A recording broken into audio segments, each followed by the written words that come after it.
नमस्कार, मैं हूं पीएस त्रिपाठी और आप देख रहे हैं हमारा विशेष कार्यक्रम सितारे हमारे। आप सभी दर्शकों का इस कार्यक्रम में स्वागत है। दोस्तों, आज बात करेंगे आज के पंचांग की, व्रत त्योहार की, साथ ही हम आपको आपका राशिफल भी बताएंगे। इसके अलावा आज चर्चा करेंगे संतान से संबंधित कष्टों की निवृत्ति कैसे करनी चाहिए और कैसे हो, इस पर विस्तार से चर्चा होगी। इसके अलावा आपके फ़ोन कॉल्स होंगे, आप सीधे फ़ोन करके अपने प्रश्न पूछ सकते हैं। हमारा फ़ोन नंबर है 07714008777।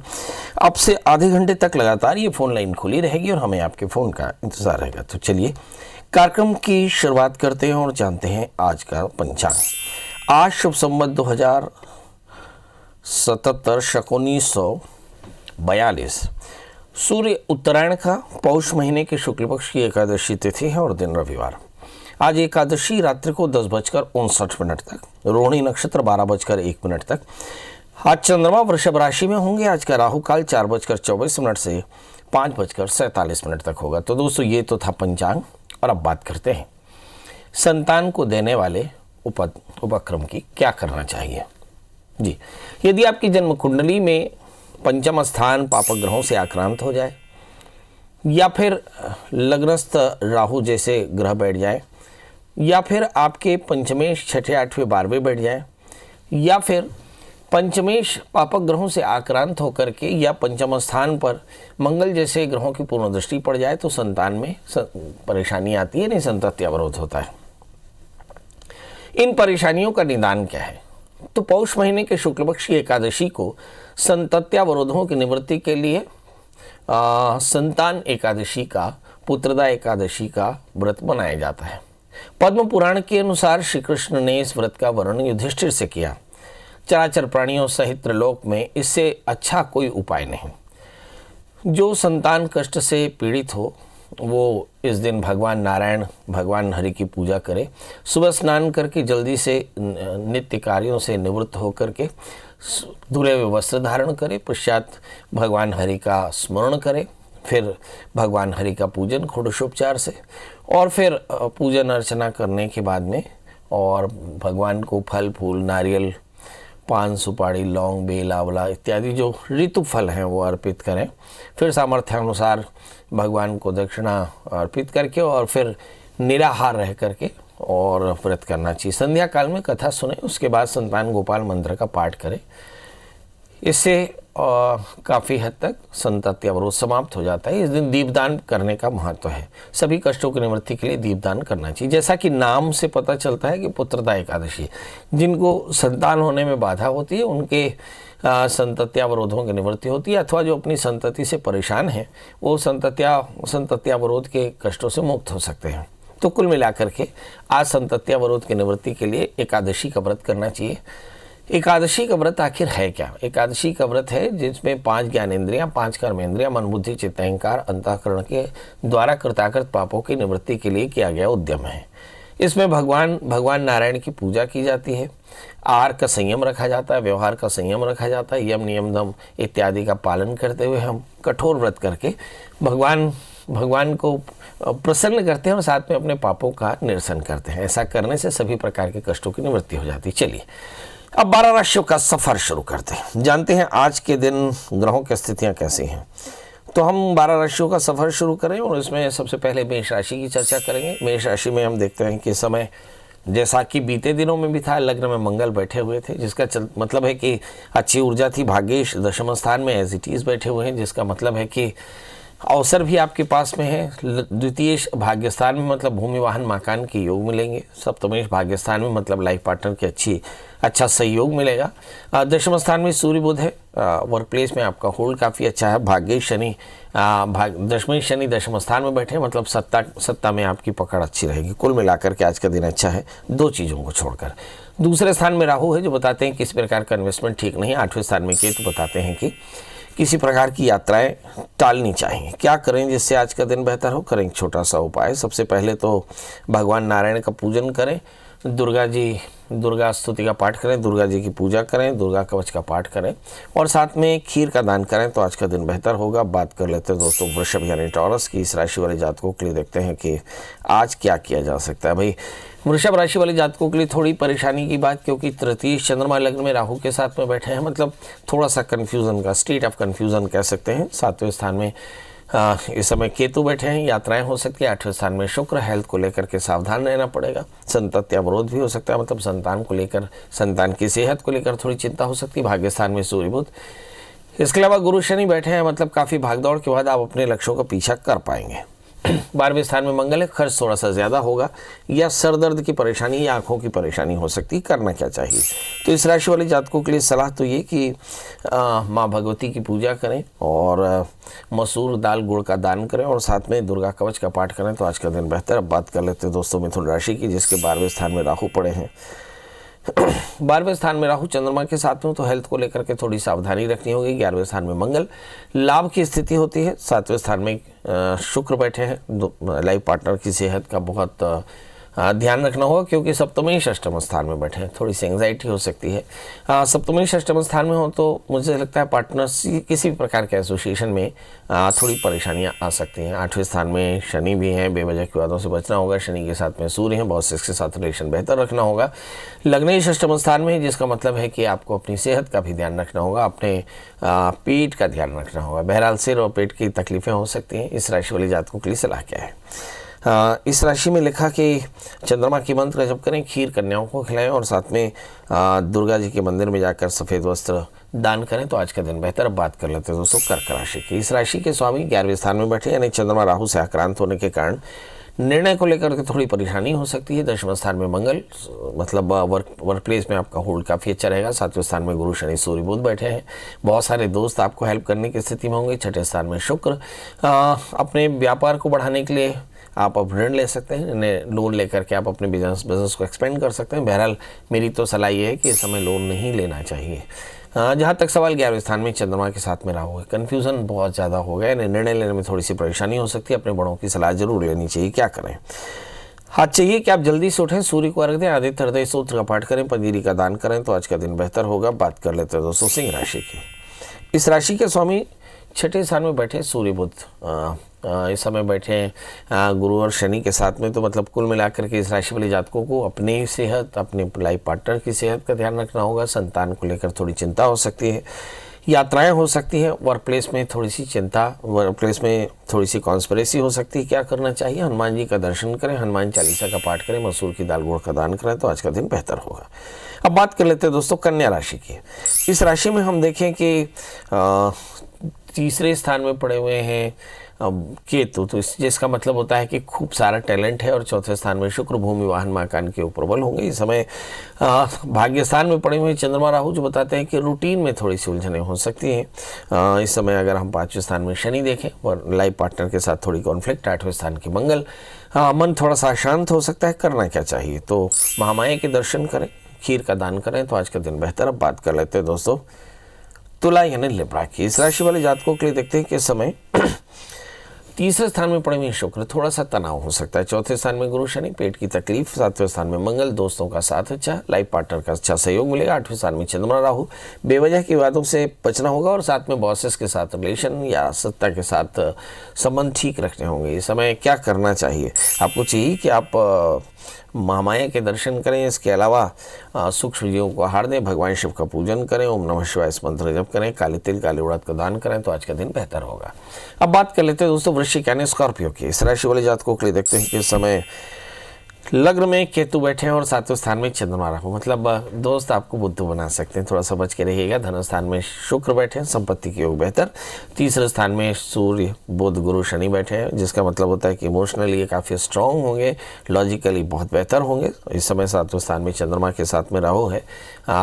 बहुत सारी अपॉर्चुनिटीज़ हेल्ड अप हो सकती है आपके आलस्य के कारण। क्या करना चाहिए, 6ठे स्थान में मंगल भी है, मतलब कुल मिलाकर के एनर्जी का लेवल बहुत अच्छा है। इस एनर्जी को सही तरह से चैनलाइज करें, इसके अलावा भगवान शिव का पूजन करें, सूक्ष्म जीवों को आहार दें तो आज का दिन बेहतर। अब बात कर लेते हैं दोस्तों धनु राशि की। इस राशि में हम देखें कि लग्नेश धन स्थान में है, संपत्ति के योग बेहतर होंगे। लग्न में शुक्र, थोड़ा सा फाइनेंस को लेकर तनाव या फिर वैसे ही तनाव हो सकता है। 12वें स्थान में केतु, यात्राएं ठीक नहीं। 6ठे स्थान में चंद्रमा राहु, पेट की तकलीफ हो सकती है, मन अशांत हो सकता है और साथ में थोड़ी सी चिंता की बात हो सकती है। 5वें स्थान में मंगल, संतान को लेकर कुछ बड़े निर्णय करेंगे और लग्नेश धन स्थान में है, संपत्ति के योग प्रबल हो सकते हैं। इस राशि वाले जातकों के लिए कुल मिलाकर करना क्या चाहिए, भगवान शिव का पूजन करें, इसके अलावा ओम नमः शिवाय इस मंत्र जप करें, शनिश्चर मंत्र मंत्र जप करें, काले तिल काले उड़द का दान करें तो आज का दिन बेहतर होगा। अब बात कर लेते हैं दोस्तों मकर राशि की। ये वो राशि है जिसमें चीज़ें बहुत बेहतर हैं। 3 राशियों के लिए हम लगातार अलार्म दे रहे हैं, मतलब इन राशि वाले जातकों को ज़्यादा सावधान रहना चाहिए। उनमें से पहली राशि मिथुन, दूसरी राशि सिंह और तीसरी राशि है कुंभ। और किन राशियों को हम ज़्यादा बेहतर मानते हैं उसमें मेष राशि, मकर राशि और मीन राशि। तो मकर राशि वाले जातकों के लिए देखते हैं कि लग्न में गुरु शनि सूर्य बुध है, मतलब चीज़ें काफ़ी बैलेंस्ड है। 12वें स्थान में शुक्र, लाभ की स्थिति होगी इस समय। 11वें स्थान में केतु है। बहुत तरह के टैलेंट आपके काम आने वाले हैं। 5वें स्थान में चंद्रमा के साथ में राहु, संतान को लेकर चिंता या फिर एकाग्रता की कमी हो सकती है। मंगल देखिए 4थे स्थान में। इस राशि वाले जातकों के लिए प्रतिष्ठा बहुत शानदार रहेगी, मतलब सामाजिक प्रतिष्ठा के कारण मन बड़ा प्रसन्न रहेगा। क्या करें जिससे आज का दिन बेहतर हो? शनिश्चर मंत्र जप करें, काले तिल काले उड़द का दान करें तो आज का दिन बेहतर होगा। बात कर लेते हैं दोस्तों कुंभ राशि की। ये वो राशि है जिसमें रूटीन में काफ़ी ज़्यादा चिंताएं हो सकती हैं, खासकर काम को लेकर के, काम की जगह को लेकर के, काम में आपको थोड़ी सी उलझनें आ सकती हैं।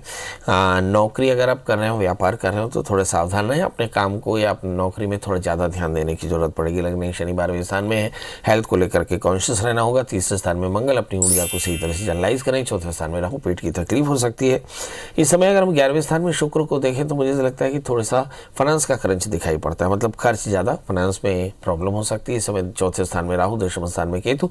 परिवार की चिंता करनी होगी और यात्राएं हो सकती हैं। काम को लेकर के क्या करना चाहिए? तो इस राशि में यात्राओं में थोड़ी सावधानी रखें। बृहस्पति और शनि के मंत्रों का जप करें, केले और नारियल का दान करें तो आज का दिन बेहतर होगा। अब बात कर लेते हैं दोस्तों मीन राशि की। वो भाग्यशाली राशि है जिसमें चीज़ें काफ़ी हद तक बेहतर हैं।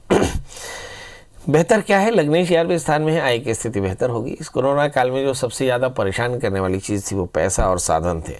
तो इस राशि वाले जातकों के लिए पैसा और संसाधन दोनों ही बहुत अच्छी स्थिति में है। अवसर है, राजयोग कह सकते हैं आप इस समय। अगर हम भाग्य स्थान में पड़े हुए शुक्र को देखें तो ऐसा लगता है भूमि वाहन मकान के योग प्रबल होंगे। धन स्थान में पड़े हुए मंगल, संपत्ति के योग प्रबल होंगे। 3रे स्थान में चंद्रमा राहु, निर्णय लेने में थोड़ी सी परेशानी, संतान को लेकर चिंता या फिर चित्त की एकाग्रता कम होगी। क्या करना चाहिए?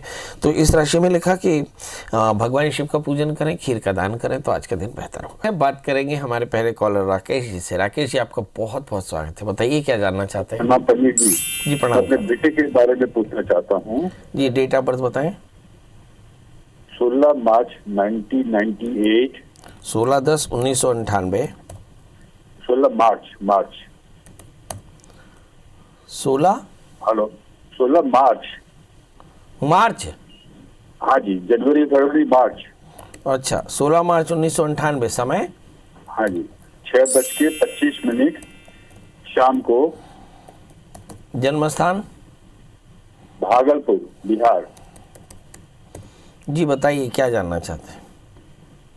मेरा बेटा एमटेक पढ़ने के लिए फॉरेन जाना चाह रहा है, अमेरिका। जी। तो जा पाएगा या कि नहीं? और उसको बहुत जोर गुस्सा हो रखा हुआ है, मतलब बहुत जोर गुस्सा आता है। देखिए, इस बच्चे का जन्म लग्न कन्या है, राशि इसकी तुला है। इसके भाग्य में, वैसे तो सभी बच्चों के भाग्य में इस समय जो विदेशों में है उनके लिए थोड़ी परेशानी, या स्वदेश में है उनके लिए भी पढ़ाई में परेशानी तो दिखाई पड़ती है। मगर मुझे ऐसा लगता है कि 8 फरवरी 2021 इस 1 वर्ष के भीतर में इस बच्चे को विदेश जाने की योग है, क्योंकि केतु के अंतर्दशाएं चल रही हैं। बड़ा प्रश्न है कि ये अधिक से अधिक कितना रुक सकता है। तो मुझे ऐसा लगता है 2022 तक भी रुक सकता है, क्योंकि इंटरनेशनल बॉर्डर्स जो हैं खासकर यूएस के, वो अभी ओपन होंगे इसकी संभावना थोड़ी सी कम, क्योंकि वहाँ स्ट्रेन 2 आ गया है। और इसकी भी दशाएं केतु के बाद शुक्र की चलेंगी, मतलब थोड़ी सी उलझनें आ सकती हैं। क्या करना चाहिए? तो आपको केतु के मंत्र का जप करा लें और फिर हवंतन पर मार्जन कराएं और इसको कहें कि नित्य गाय को रोटी गुड़ के साथ खिलाएं तो बहुत जल्दी इससे फ़ायदा होगा। हमारे साथ अगले कॉलर हैं कविता जी। कविता जी, आपका बहुत बहुत स्वागत है। बताइए क्या जानना चाहती हैं? नमस्ते पंडित जी। नमस्कार जी, मैं अपने पिताजी के बारे में पूछना चाहती हूँ। उनकी डेट ऑफ बर्थ है 14 फरवरी 1951 और जन्म स्थान है कल्याण और जन्म समय है शाम के 4 बजे। जन्म स्थान क्या बताया? कल्याण, बॉम्बे, महाराष्ट्र। जी, तो पंडित जी इनको मतलब थोड़ी दिमागी बीमारी है और पैर में भी थोड़ी तकलीफ है। तो इनका स्वास्थ्य आगे कैसा रहेगा और आगे का जीवन कैसा रहेगा, सुखमय होगा कि नहीं? अभी अपना मकान भी नहीं है, तो आप मुझे थोड़ा सा इनके बारे में बताएं कि इनकी तबीयत और इनका मकान कब तक हो पाएगा। तबीयत कैसी रहेगी और मकान कब तक होगा? आपके पिता का जन्म लग्न मिथुन है, राशि वृषभ है। अगर हम देखें कि द्वितीय चंद्रमा 12वें स्थान में है तो ब्लड प्रेशर, शुगर जैसी परेशानियां जरूर हो सकती हैं, क्योंकि स्ट्रेस काफ़ी ज़्यादा बुध की महादशा में बुध का ही अंतर चल रहा है। अगर हम कुल मिलाकर के कंक्लूड करें तो ऐसा लगता है कि बुध की दशाएं, बुध आपके चतुर्थेश है, मतलब आने वाले 1 वर्ष के भीतर में आपके पापा के लिए एक अच्छा सा मकान हो जाएगा। दूसरा प्रश्न, क्या अभी इन दिनों में शरीर का जो स्वास्थ्य की स्थिति अच्छी होगी? तो मुझे ऐसा लगता है नहीं। शुक्र की बुध की दशा में आमतौर पे तनाव बहुत ज़्यादा होता है, तो अगर उन्हें ब्लड प्रेशर या शुगर हो तो उसे देखने की ज़रूरत पड़ेगी। अदरवाइज समय ठीक है। अगर हम आर्थिक दृष्टि से देखें तो चीज़ें बेहतर हो जाएंगी। बेहतर स्वास्थ्य के लिए उन्हें बोलें कि भारी मूंग का दान करें, केले के वृक्ष की सेवा करें और एक 4 कैरेट का अच्छा सा ओपल और 4 कैरेट का इन्हें ओनेक्स पहनाएं। इनसे काफ़ी फ़ायदा होगा। हमारे साथ अगले कॉलर आदित्य हैं। आदित्य जी, आपका बहुत बहुत स्वागत है। बताइए क्या जानना चाहते हैं आदित्य जी? हाँ पंडित जी, प्रणाम पंडित जी। जी बताएं डेट ऑफ बर्थ। 6/12/88, 6 दिसंबर 1988, मॉर्निंग में 6:55। आप धीरे से बोलें। 6 दिसंबर। 6 दिसंबर 88। हाँ। मॉर्निंग 6:55। जन्म स्थान? होशंगाबाद। जी होशंगाबाद। हाँ हाँ हाँ, बताइए क्या जानना चाहते हैं? गुरुजी, मुझे पीएससी में तैयारी कर रहा हूँ। मुझे कुछ समय से स्वास्थ्य का समस्याएं आ रही हैं और थोड़ा सा मैं कंसंट्रेशन नहीं कर पा रहा हूँ। मुझे कहीं से पुखराज का कहा गया था, तो मैं क्या वो पहनूं, उससे सफलता हो मिल पाएगी और तबीयत कैसे ठीक होगी? सबसे पहले तो ये बताइए, शादी हुई कि नहीं आपकी? हाँ नहीं सर, नहीं हुई है। मैं कुछ ना कुछ अभी कहीं ना कहीं समस्याओं से ही चल रहा हूँ बहुत समय से, 3-4 महीनों से।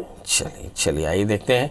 आपका जन्म लग्न वृश्चिक है, आपकी राशि तुला है और जहाँ तक सवाल एग्जामिनेशन में सक्सेस का है, लग्न में सूर्य बुध है, चीज़ें बहुत अच्छी हैं, मगर पेट की तकलीफ, खासकर ऑर्थोपेडिक पेन हो सकता है, क्योंकि मेटाबॉलिज्म आपका बहुत अच्छा नहीं। केतु की अंतर्दशाएँ चल रही हैं जुलाई 2021 तक। इसके बाद शुक्र की अंतर्दशा चली है, मतलब ऐसा लगता है कि केतु दशम स्थान में आपके पास जुलाई 2021 तक का समय है। इसके बाद जब शुक्र की अंतर्दशाएँ चलेंगी तो शायद सक्सेस और सक्सेस यहीं आपके लिए बड़ी महत्वपूर्ण होगी।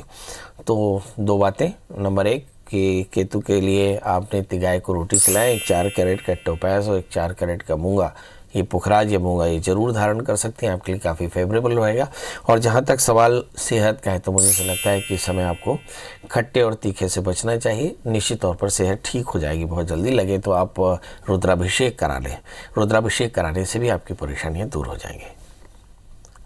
इस समय राम केनी जी हमारे साथ में है। राम केनी जी, आपका बहुत बहुत स्वागत है। बताइए क्या जानना चाहते हैं? हाँ, इसका जन्म है 9 नवंबर में 9:43 पे हुआ है। सुबेरे शाम? हाँ हाँ। टीवी की आवाज़ बंद कर दें प्लीज़, समय थोड़ा सा कम है, मुश्किल हो जाएगा। हाँ, 9:43 उसकी शादी नहीं हो रही, आर्मी में इसकी नौकरी नहीं लग रही। आप जन्म तारीख बता दें। हाँ, जन्म का 29 फरवरी 88। और जन्म स्थान बता दें।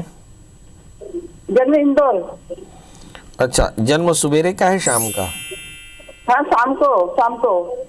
जी, अब बताइए क्या जानना चाहते हैं? हाँ, उसकी नौकरी नहीं लग रही सर, तो उसकी जहाँ से शादी की बात की जाती है वो हो नहीं रही है। शादी नहीं हो रही है, जॉब नहीं लग रही है? ओह, चलिए आइए देखते हैं। हम अपने दर्शकों से लगातार ये रिक्वेस्ट करते हैं कि टीवी की आवाज़ बंद करके हमसे बात करें तो काफ़ी अच्छा रहेगा, काफ़ी परेशानियां होती हैं। बहरहाल आपके बेटे का जन्म लग्न तुला है, उनकी राशि कर्क है और जैसा मैं समझ पाया कि वो डिफेंस में जाना चाहते हैं या हैं, शादी हो गई है या होना चाहती है। मतलब ये 2 प्रश्न मेरे कुछ समझ में आए। शुक्र की महादशा में चंद्रमा का अंतर चल रहा है तो थोड़ा तनाव की स्थिति तो ज़रूर होनी चाहिए। चंद्रमा की शांति कराएं, 4 कैरेट का ओपल और 4 कैरेट का ओनेक्स पहने। और शादी अगर नहीं हुई है तो शादी से पहले कर्क विवाह करा लें, और शादी अगर हो गई है तो रुद्राभिषेक करा लें। निश्चित तौर पर इनकी मनोकामनाएं पूर्ण होंगी। तो चलिए अब आपसे विदा लेने का समय। कल फिर हाजिर होंगे नए विषय के साथ। तब तक मुझे दी इजाज़त। नमस्कार।